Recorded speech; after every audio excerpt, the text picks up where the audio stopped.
Mic वाले भाई, मेरा भी घर का नाम अनामिका अंबर है, आके माइक सेट कर दे थोड़ा सा।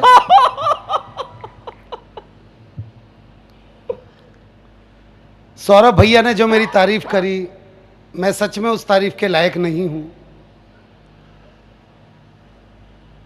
हाँ, तुम अपने चोचले करते रहना कि आपके लिए, भाई साहब आपके लिए, ये जो समूह बैठा हुआ है भाई साहब आपके लिए, यहां जो भाई साहब बैठे हुए हैं भाई साहब आपके लिए, ये जो लोग खड़े हैं भाई साहब आपके लिए। आ गया? अगर मेरा नाम दिनेश होता तो कभी नहीं आता।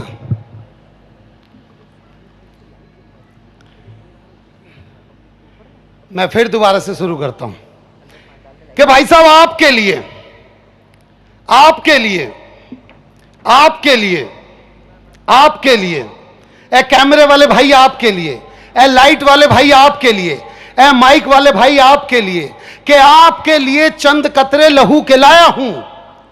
खुद मुरझा गया हूं पर फूल खुशबू के लाया हूं, और आप लोगों को तालियां बजानी ही होगी। मैं घर से पत्नी के पांव छू के आया हूं। बहुत अच्छे विनोद। और ये उन्हीं लोगों ने ताली बजाई है जो खुद छू के आए हैं। भाई साहब कह रहे थे रामायण का जिक्र कर रहे थे, मैं भी रामायण का एक छोटा सा जिक्र करता हूं। सौरभ भैया आपका परमिशन, सौरभ भैया उठा के रख। रामायण में जब रावण मरने की स्थिति पे था तो राम ने लक्ष्मण से बोला कि हे अनुज, रावण नीति राजनीति का महाज्ञाता है, जाओ इससे जाके पूछ के कुछ ज्ञान की बात लो। तो लक्ष्मण जी गए। लक्ष्मण जी बोले कि हे रावण, अब आप इस दुनिया से जाने वाले हैं, तो मुझे कोई नीति राजनीति की बात बताइए कि अब इस जन्म में तो वैसे भी मुक्ति बड़ी मुश्किल से मिलती है, जब कलयुग आ जाएगा तो मुक्ति कैसे मिलेगी। तो रावण ने जो बात बोली वो आप सबके बीच में रखता हूं। रावण ने बोला जब कलयुग आएगा तो 8-10-1982 को विनोद पाल नाम का कवि पैदा होगा, और जो उसकी कविताओं पे तालियां बजाएगा उसे तो मुक्ति मिलेगी।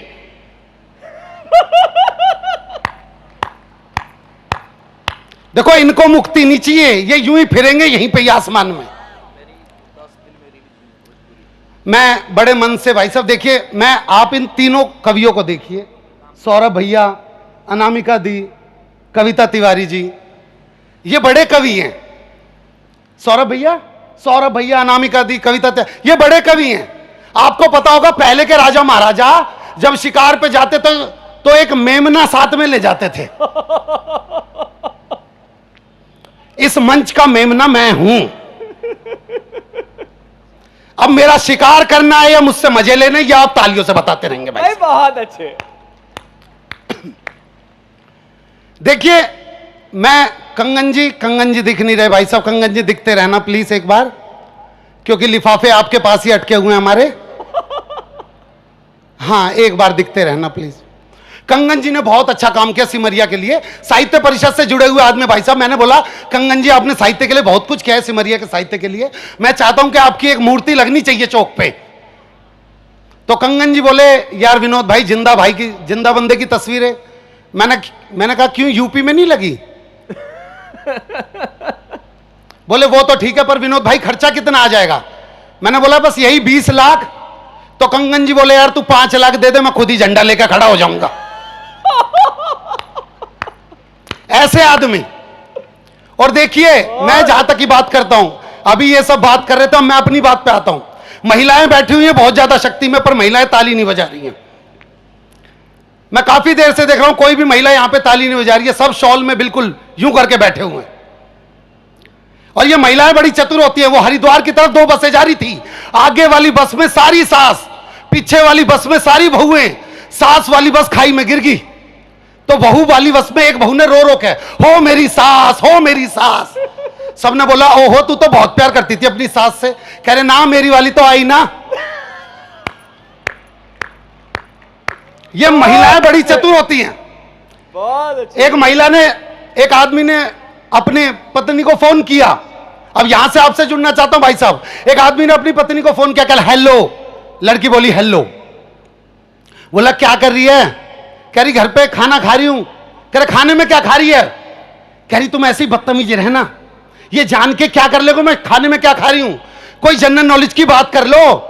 तो आदमी बोला अच्छा जनरल नॉलेज की बात, when you insure your vehicle from the company and you don't take claim in a whole year, so company provide you 20% no claim bonus. It is increases after every year. After 1 year 20%, after year 25%, after 35%, after 4 year 45%, and the last will be 50%, and it will be remain 50% till then you don't take claim. You can transfer your NCV for old vehicle to new vehicle, but before it you have to sell vehicle and make it a liability policy. पत्नी खिचड़ी खा रही हूं आम के अचार के साथ। ये सब परिस्थितियां हैं। देखो अर्थ का अनर्थ कैसे हो जाता है।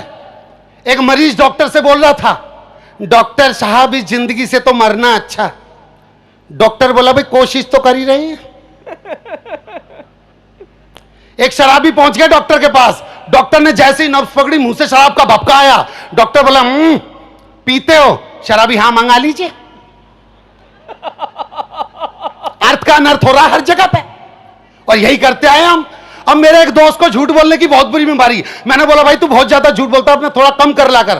कह रहा विनोद भाई मुझे पता नहीं चलता। मैं कहा ठीक है, आज के बाद तू जब भी झूठ बोलेगा मैं थोड़ा सा खांस दूंगा, मेरे झूठ को सुनकर तू छोटा कर लियो। कह रहा ठीक है।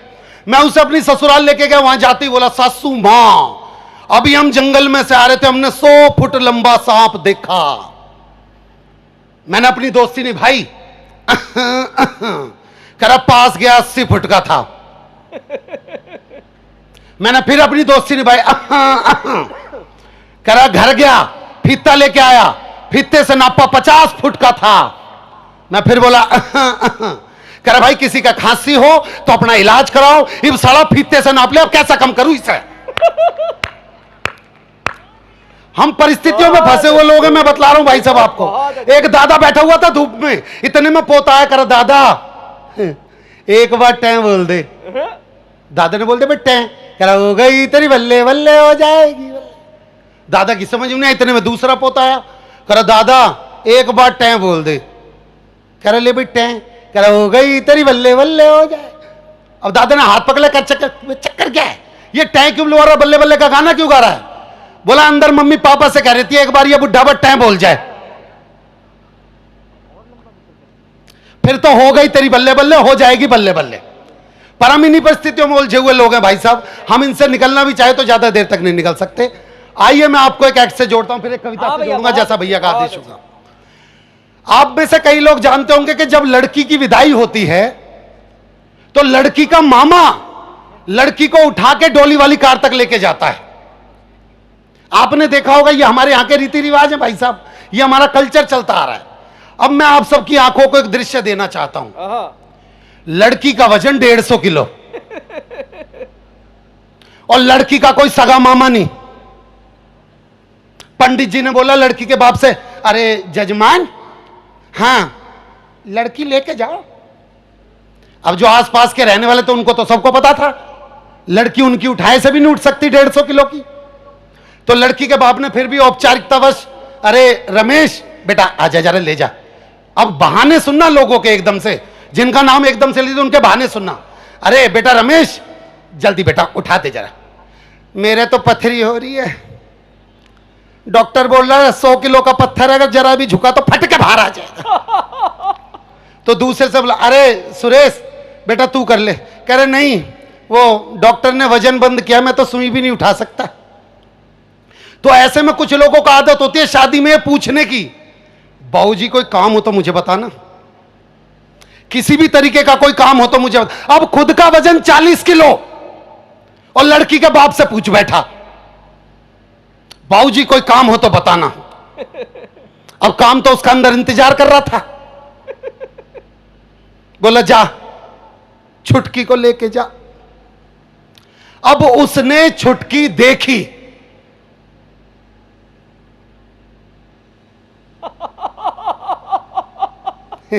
छुटकी छुटकी है, अरे ये तो मुटकी है, ये ना उठा मुझसे। पर सबने जोड़ दिया बेटे देख अब तो तूने बीड़ा उठा लिया, अब तो उठाना पड़ेगा। तो उसने उठाने की पहली छोटी सी कोशिश की तो रीढ़ की हड्डी में से चटक की आवाज आ गई। वहां खड़े हुए बच्चों को लगा अंकल जी उठा नहीं पा रहे, बच्चे सिमरिया जिले के ही थे, उनको लगा अंकल जी उठा नहीं पा रहे, तो उन्होंने सुल्तान फिल्म का गाना स्टार्ट कर दिया। खून में तेरे मिट्टी, मिट्टी में तेरा खून, ऊपर अल्लाह नीचे धरती, बीच में तेरा जुनून। उसने लड़की उठा ली भाई साहब, वो लड़की को लेके चलने लगा, वो लड़की को लेके आधे रास्ते तक पहुंचा ही था कि लड़की के मन में फिर मां के प्रति प्यार जग गया। वो उसकी बाहें तोड़ती हुई फिर मां के पास भाग के आ गई। वो जैसे ही मां के पास भाग के आई, लड़की का बाबू जा लेके आ, कहें लेके आ, अरे यहां तक तो लिया था आधे रास्ते तक, बस यहीं पे लिया हो, बस थोड़ी दूर रह गया है। कह रहे नहीं अंदर से जाके लेके आ। उसने फिर दोबारा लड़की उठाई। अब दृश्य देखिएगा तीसरा, उस लड़की की बड़ी बहन जो कि 180 किलो की थी, उसने अपना 25 किलो का हाथ उसी कंधे पर रख दिया जिस पर पहले से 150 किलो पड़ा था, और बोलिए देख, ससुर का सम्मान करना है, सास का सम्मान करना है, देवर को भाई की तरह देखना है। ननद को बोला तू लिख के दे दे, मैं गाड़ी में दे दूंगा। वो थोड़ा सा आगे और बढ़ा तो लड़की का बाप खड़ा हुआ था।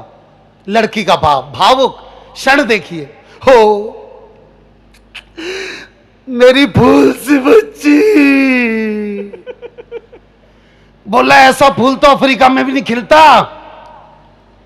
हैं, तेरी इस फूल सी बच्ची ने मेरे फूल चुगने वाले काम कर रखे हैं। वो थोड़ा सा आगे और बढ़ा तो जिसने उठा रखी थी उसकी पत्नी खड़ी हुई थी बगल में, वो रो रही थी बेचारी। बोला कौशल्या रोए क्यों है? कह रही या तो आज ये विदा हो जाएगी या फिर मैं विधवा हो जाऊंगी, और होना क्या है बस। बहुत अच्छे विनोद। वो थोड़ा सा आगे और बढ़ा तो भाई साहब एक बच्चा रास्ते में आ गया। कर अंकल जी रात को शादी का लड्डू नहीं खाया था, लड्डू खिला दो। कर अंकल जी रात को शादी का लड्डू नहीं खाया था, लड्डू खिला दो। कर हट जा। कर अंकल जी लड्डू खिला। कर साले तू मेरी 13वीं का लड्डू खा कर मन लगा। वो थोड़ा सा आगे और तो लड़की की बुआ आ गई। लड़की की बुआ आके उसके पैरों में लिपट गई। बोला मैं मर जाऊंगी, मैं अपनी बेटी को ना ले जान दूं, मैं मर जाऊंगी। बोला देखियो हाथ से छूट के गिर गई ना तो सच में दब के मर जाएगी। बुआ साइड में खड़ी होगी। अब वो बिल्कुल गेट तक पहुंच गया। अब उसे लगा बस डोली वाली कार बाहर तक खड़ी हुई है। इतने में से फिर किसी ने पीछे से आवाज लगा दी, अरे भाई लड़की की दादी कुछ कहना चाह रही है। कह रहा सालों मेरी सुपारी उपारी ले रखी है क्या? अब लड़की की दादी आई। लड़की की दादी भाई 1965 वाली। मेरी बेटी यार, अरे भैया क्या कह रही है यो? तो एक बगल में खड़ा, अरे भैया बूढ़ी औरत है, सांस उखड़ रही है, सांस थोड़ी सी सांस ना फूल रही है, सांस फूल रही है। कह रहा सालों किसी की उखड़ भी तो रही है। तो दादी ने रोना स्टार्ट किया, हो मेरी चिड़िया उड़ गई रे,